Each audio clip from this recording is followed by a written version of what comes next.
Hello everyone, welcome to career information. तो RBI grade B officer का notification आ चुका है। फॉर्म फिलअप करना भी 28 तारीख से 2 दिन पहले से ऑलरेडी शुरू हो चुका है। तो इस वीडियो में मैं आपसे जो इंपॉर्टेंट चीज़ें हैं जैसे कि एग्जाम पैटर्न, एजुकेशनल बैकग्राउंड और वैकेंसीज कितनी है, और लास्ट में सबसे इंपॉर्टेंट कि अप्लाई कैसे करना है, कौन से डॉक्यूमेंट ज़रूरी है, और आपसे मैं सारे लिंक भी लास्ट में शेयर कर दूंगा, जैसे कि नोटिफिकेशन का लिंक और ऑनलाइन एप्लीकेशन का दोनों लिंक मैं आपसे लास्ट में शेयर कर दूंगा। तो सबसे पहले पूरा वीडियो देखिए और लास्ट में मैं आपको जो जो इन्फॉर्मेशन है मेन वो मैं आपको बताऊंगा। सबसे पहले इंपॉर्टेंट डेट्स की ओर चलते।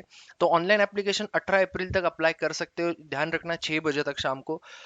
उसके बाद में ग्रेड बी जनरल की जो पोस्ट है उसके लिए जो है आपका एग्जाम 28 तारीख को, 28 मई को टेंटेटिवली होगा फेज 2 का। उसके बाद 25 जून को, सबको पता ही है बैंकिंग के रिजल्ट बहुत जल्दी लगते हैं। उसके बाद आपका शुरू होगा, अगर आपने डीईपीआर या फिर डीएसआईएम में अप्लाई किया है तो 2 जुलाई को आपका होगा, और 6 अगस्त को आपका उसका फेज 2 होगा। तो ये खैर एक टेंटेटिव डेट से ये चेंज भी हो सकते हैं, लेकिन मोस्टली नहीं होते। बैंकिंग में मोस्टली डेट्स तभी चेंज होते हैं अगर अभी कोविड का इशू आया था तभी चेंज हुए थे। उसके बाद में बात करेंगे इसकी जो वैकेंसीज है उसके बारे में। तो टोटल वैकेंसीज जो है फॉर जो सबसे ज्यादा होती है ग्रेड बी जनरल की, for the post of general, उसमें 238 वैकेंसी है। कैटेगरी वाइज अगर आप चेक करो तो 109, मतलब 109 जनरल के लिए, 32 वैकेंसी एससी, 15 लगभग एसटी के लिए, ओबीसी के लिए 59, ईडब्ल्यूएस के लिए 23। उसके बाद पीडब्ल्यूडी से आप, अगर आपकी कैटेगरी पीडब्ल्यूडी के अंडर है आप, तो एबीसीडी आपका जो जो भी आपका पर्टिकुलर कैटेगरी है उसके हिसाब से आप अप्लाई कर सकते हो। सभी के लिए वैकेंसी है स्पेसिफिकली। उसके बाद में बात करेंगे grade B D P R की जो पोस्ट है उसके बारे में। 31 वैकेंसी सारे कैटेगरीज के लिए यहाँ पे लगभग वैकेंसी है। कुछ एक दो पीडब्ल्यूडी की कैटेगरी छोड़ दे दो। उसके बाद में डीएसआईएम की जो है टोटल 25 वैकेंसी है, यहाँ पे भी लगभग सारी कैटेगरीज के लिए यहाँ पे वैकेंसीज है। उसके बाद में बात करेंगे रिलैक्सेशन की क्या एज क्राइटेरिया होने वाला है। एज क्राइटेरिया यहाँ पे उससे पहले यहाँ पे पे स्केल दिया है तो वो भी आप चेक कर सकते हो। बाकी अलाउंसेस आपको सारे मिलेंगे, ये तो बताने की जरूरत ऑलरेडी आपको है नहीं। अभी अभी आप आरबीआई असिस्टेंट का भी देके आए हो पेपर। उसके बाद में एज लिमिट की बात करेंगे तो 30 एज आपका होना चाहिए अगर जनरल कैटेगरी से हो। अगर आप एस सी एस टी से हो तो आपका 35 तक चलेगा, और अगर आप ओबीसी से हो तो आपका 3 साल मतलब 33 तक चलेगा। और उसके बाद अगर आपका पीडब्ल्यूडी है तो आपकी कैटेगरी प्लस पीडब्ल्यूडी उसके हिसाब से आपके ऐड होंगे। जनरल पीडब्ल्यूडी के लिए यहाँ पे 10 साल का रिलैक्सेशन आपको मिलेगा। उसके बाद में सबसे इंपॉर्टेंट जो आपका एजुकेशनल बैकग्राउंड सो या फिर एजुकेशनल क्वालिफिकेशन क्या होने चाहिए। ग्रेड बी जो जनरल की पोस्ट है वहां पे आपका ग्रेजुएट इन एनी डिसिप्लिन 60%, ध्यान रखना। S C S T PWD है तो 50% भी चलेगा। पोस्ट ग्रेजुएट है तो भी आप अप्लाई कर सकते हो। बस यहाँ पे दो चीजें बताइए कि अगर आपका ग्रेजुएशन लेवल है तो मिनिमम 3 साल का होना ही चाहिए, वेदर इट इज आफ्टर 12 और जो भी हो आपका। उसके बाद में पोस्ट ग्रेजुएशन लेवल भी आपका 2 साल का होना ही चाहिए अगर आप उस हिसाब से अप्लाई कर रहे हो। डीपीआर की जो पोस्ट है ग्रेड बी की, उसके बारे में जो इसेंशियल क्वालिफिकेशन है वो है master degree in economics. Okay, is the yes principal constituent of this, मतलब आपका जो भी सिलेबस होगा या फिर करिकुलम होगा उसके हिसाब से, namely MA MSc in quantitative economics, mathematical economics, वो भी एलिजिबल है। मास्टर डिग्री इन फाइनेंस, वहाँ पे भी आपके जो है प्रिंसिपल कॉन्स्टिट्यूट जो है आपका वो होना चाहिए करिकुलम या फिर सिलेबस में। MA MSc in quantitative finance या फिर इसमें आपका होगा तो भी चलेगा। Any other master degree where finance is the, तो ये भी आप यहाँ पे एलिजिबल हो। ओके, अगर आपका फाइनेंस से अलग है लेकिन आपके इसमें करिकुलम में ये सारी चीजें हैं तो भी आप अप्लाई कर सकते हो, सबसे इंपॉर्टेंट। उसके बाद में और वही चीज इकोनॉमिक्स की भी है। उसके बाद में बात करेंगे MBA with specialisation economics and finance, तो वो भी चलेगा, यहाँ पे आप अप्लाई कर सकते हो। फॉर ए टू सी, जो भी आपके यहाँ पे 3 अलग एलिजिबिलिटी क्राइटेरिया है। मिनिमम 55%। ओके, यहाँ पे भी आपका जो है वो प्रिंसिपल कंस्टिट्यूट जो आपका सिलेबस या फिर करिकुलम में होना चाहिए। ओके, तो ये चीज़ आप एक बार अप्लाई करने से पहले चेक कर लो। उसके बाद में डीएसआईएम की पोस्ट की बात करेंगे तो इसमें मास्टर डिग्री इन स्टैटिस्टिक्स या फिर अप्लाइड स्टैटिस्टिक्स या फिर आपका इकोनोमेट्रिक्स में, इकोनॉमिक्स मैथमेटिकल स्टैटिस्टिक्स या फिर मैथमेटिकल इकोनॉमिक्स में हुआ है तो भी आप अप्लाई कर सकते हो। मास्टर डिग्री इन मैथमेटिक्स है तो भी आप अप्लाई कर सकते हो, 55% याद रखना। या फिर MStat degree of Indian Indian statistical institute sorry 55%, तो भी आप अप्लाई कर सकते हो। आपका बस परसेंटेज 55 होना चाहिए। बाकी रिलैक्सेशन जो है SC ST PWD के लिए यहाँ पे 50% का रहेगा। उसके बाद में यहाँ पे एक उन्होंने CGPA, जो बहुत से बच्चों का अभी स्कोर CGPA में होता है, तो यहाँ पे एग्रीगेट परसेंटेज मार्क्स कैसे कैलकुलेट करते हैं वो एक यहाँ पे उन्होंने बता दिया कि 6.75 को 60% है, 5.75 को 50% और 6.25 को है 55%। तो जिनके भी CGPA है उसमें एक बार चेक कर लो। नंबर ऑफ अटेम्प्ट्स की बात करूंगा, candidates belong to general EWS who have already appeared 6 times of phase 1 examination for this post in the past. इसका मतलब यह है कि आपने अगर छह बार एग्जाम दे चुके हैं जनरल और EWS के कैटेगरी वाले ग्रेड बी की जो है आपकी RBI की, तो आप यहाँ पे अभी एलिजिबल नहीं हो। बाकी SC ST OBC और PWD के लिए ऐसा कोई रूल नहीं है। ओके, उसके बाद में स्कीम ऑफ सिलेक्शन की बात करेंगे।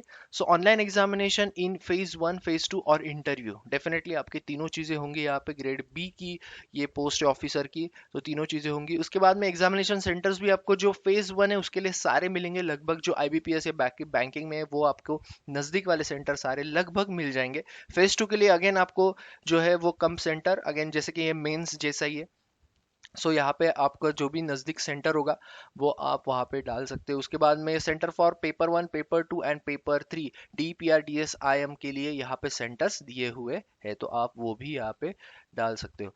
ओके, जो भी आपके नज़दीक जो जो भी वो पोस्ट के लिए अप्लाई कर रहे हैं उनके लिए ये पर्टिकुलर सेंटर से। उसके बाद में फीस की बात करेंगे, SC ST PWD इनके लिए है इंटीमेशन चार्जेस ओनली जो 100 रुपए, जनरल OBC और EWS के लिए 850। अगर आप स्टाफ मतलब इंटरनल कैंडिडेट हो तो आपको यहाँ पे कोई भी फीस नहीं है। बात करेंगे हाउ टू अप्लाई।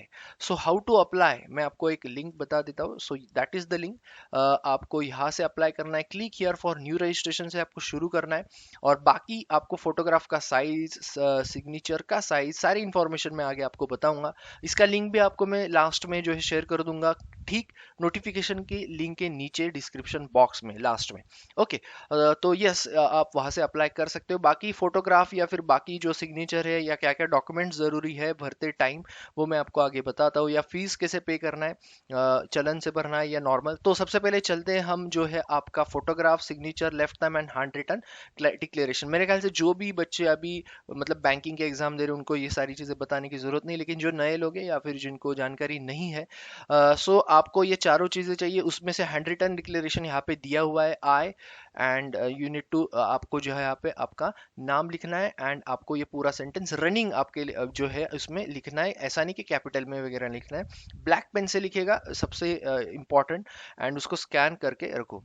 ओके, तो ये ऑलरेडी आप इसका स्क्रीनशॉट लेके या फिर आप यहीं से आप जल्दी से जल्दी ये नोट लिख के स्कैन करवा सकते हो। ओके, एक पेज पे। सो ब्लैक इंक सबसे important, okay, white paper with black ink, और थंब जो इम्प्रेशन है आपका वो ब्लैक या फिर ब्लू, दोनों इंक भी चलेंगे, कोई भी चलेगा। ओके, उसको भी स्कैन करके रखो। बाकी उसका साइज मैं आपको आगे बताता हूँ कि क्या आपको साइज यहाँ पे जरूरी है। सो अगर फोटोग्राफ की बात करेंगे तो 20 से 50 KB, यहाँ पे आप पिक्सल का भी देख सकते हो। उसके बाद में जो signature, left thumb and handwritten है उसके बारे में बात करेंगे, तो सिग्नेचर का 10 से 20 KB, लेफ्ट थंब का जो है 20 से 50, और हैंड रिटन डिक्लेरेशन का जो है वो 50 से 100 KB तक आपका होना चाहिए। ओके, तो ये था पूरा उसका क्राइटेरिया, आपको कैसे साइज में आपको रखना है। ओके, फेज 1 ऑनलाइन एग्जामिनेशन के बारे में अभी मैं आपको सबसे इंपॉर्टेंट जो एग्जाम पैटर्न है उसके बारे में जानकारी रहना बहुत जरूरी है।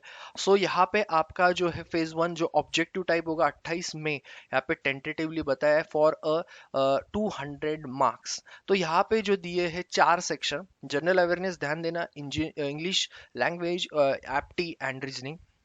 इसमें आपके जनरल अवेयरनेस के जो है वो सबसे ज्यादा होते हैं, 80 क्वेश्चन 80 मार्क्स के लिए।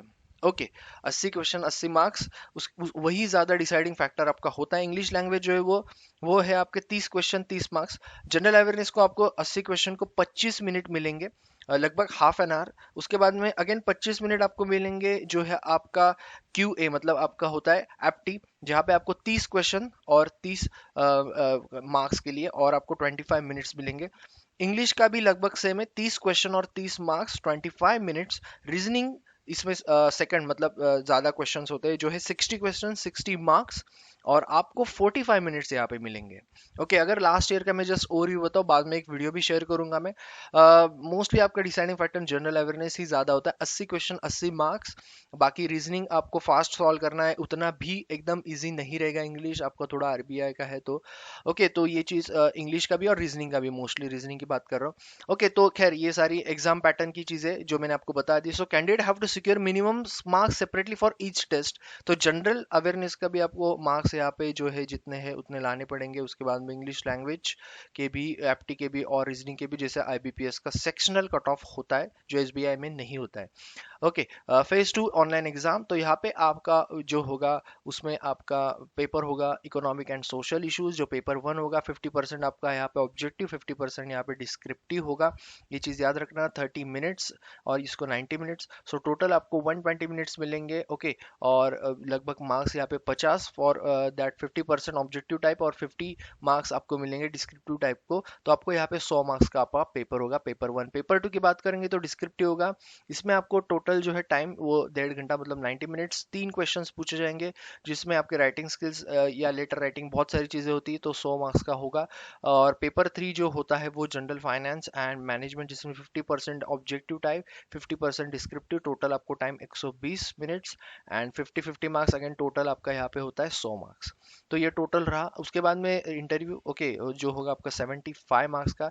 सो कैसे आपका होता है, candidates will be shortlisted interview based on the aggregate obtain in phase 2, paper 1 paper 2 paper 3। Okay, जो भी आपका मिला के होंगे यहाँ पे, और उसके हिसाब से आपका सिलेक्शन होगा। And minimum aggregate cut off for being shortlisted for interview will be decided by board. तो आपका जो होगा फेज 2 से हिसाब से आपको शॉर्टलिस्टेड किया जाएगा। फेज 1 मोस्टली आपका जो होता है स्क्रीनिंग ही होता है, मतलब just for clearance.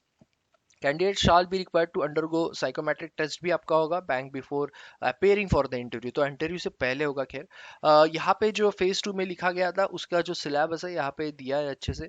So economic and social issues का यहाँ पे सिलेबस दिया है। तो यहाँ पे प्रिफर मटेरियल भी बताया गया है, किस मटेरियल से आप पढ़ सकते हो। अभी से पढ़ाई शुरू करो, क्योंकि ज़्यादा टाइम आपको नहीं मिलता है जब आप जो है फेज 1 क्लियर कर जाते हो। पेपर 2 जो है इंग्लिश का, उसमें भी आपको क्या क्या चाहिए। So the paper on the English shall be frame in a manner to access the writing skill. इसमें आपको ऐसे या फिर आपको लेटर, ये सारी चीज़ें लिखनी है।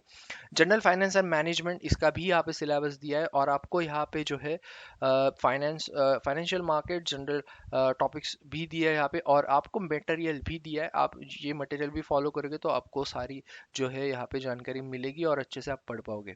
मैनेजमेंट की बात करेंगे तो fundamental of management and organisational behaviour जो आपको सिलेबस में रहेगा, इथिक्स वगैरह सारी चीज़ें, इसके भी यहाँ पे बुक्स कुछ दिए हुए हैं, आप उसको रेफर कर सकते हो। कोई दिक्कत है तो आप मुझे पिन कर सकते हो नीचे कमेंट बॉक्स में। सो बात करेंगे अभी DEPR एंड DSIM, जिसमें आपका होगा objective test paper 1 paper 2 descriptive, और पेपर 3 आपका होगा इंग्लिश। सो इसमें 120 मार्क का आपका जो होगा वो होगा आपका लगभग इकोनॉमिक्स पे। ओके, जो ऑब्जेक्टिव का डिस्क्रिप्टिव 120 मिनट्स में 100 मार्क्स का, 180 मिनट्स में 100 मार्क्स का आपका डिस्क्रिप्टिव होगा इकोनॉमिक्स में। ओके, तो दोनों 100-100 मतलब 200 मार्क्स। और उसके बाद में डिस्क्रिप्टिव आपका इंग्लिश में होगा, वो भी 100 मार्क्स का। तो ऑब्जेक्टिव आपको सिर्फ यहाँ पे 300 में से 100 मार्क्स का होगा। इसमें भी 90 मिनट्स आपको मिलेंगे। सो लगभग आपका 3 घंटे का पेपर रहेगा डिस्क्रिप्टिव का, 1.5 घंटे का आपका इंग्लिश का रहेगा लगभग, और 2 घंटे का आपका ऑब्जेक्टिव रहेगा। Composite time of 120 minutes will be given for the answering the paper 1। Okay, and the other information जो भी है, खैर आगे बताऊंगा। Paper 2 and paper 3 online return examination वो होगा आपका 6 अगस्त को, जो मैंने ऑलरेडी आपको बता दिया है। ओके, तो ये था आपका स्कीम ऑफ सिलेक्शन, जो मैंने जो सेकंड जो पोस्ट है DEPR DSIM, दोनों पोस्ट के लिए मैंने आपको बता दिया। ओके, तो ये थी पूरी इंफॉर्मेशन। पहले जनरल जो जिसमें सबसे ज़्यादा बच्चे फॉर्म फिलअप करते हैं वो उसका भी बता दिया, और जो फाइनेंस या फिर इकोनॉमिक्स से रिलेटेड है कैंडिडेट्स, उनको भी जो है DSIM या फिर DEPR का मैंने सिलेबस और बाकी सारी चीज़ें बता दी। सो यस, ये वीडियो को शेयर करो, सब्सक्राइब करो, आपको हर दिन ऐसे ही जॉब अलर्ट्स इस चैनल पे मिलते रहेंगे। सो बाकी इन्फॉर्मेशन मैंने पूरी दे दी, और दोनों मैंने जो लिंक है आपको ऑलरेडी डिस्क्रिप्शन बॉक्स में ऑलरेडी दे दिया। आपको कहीं पे भी जाने की ज़रूरत है नहीं। Okay, so stay tuned and subscribe, like and share the particular video ताकि आपको help हो।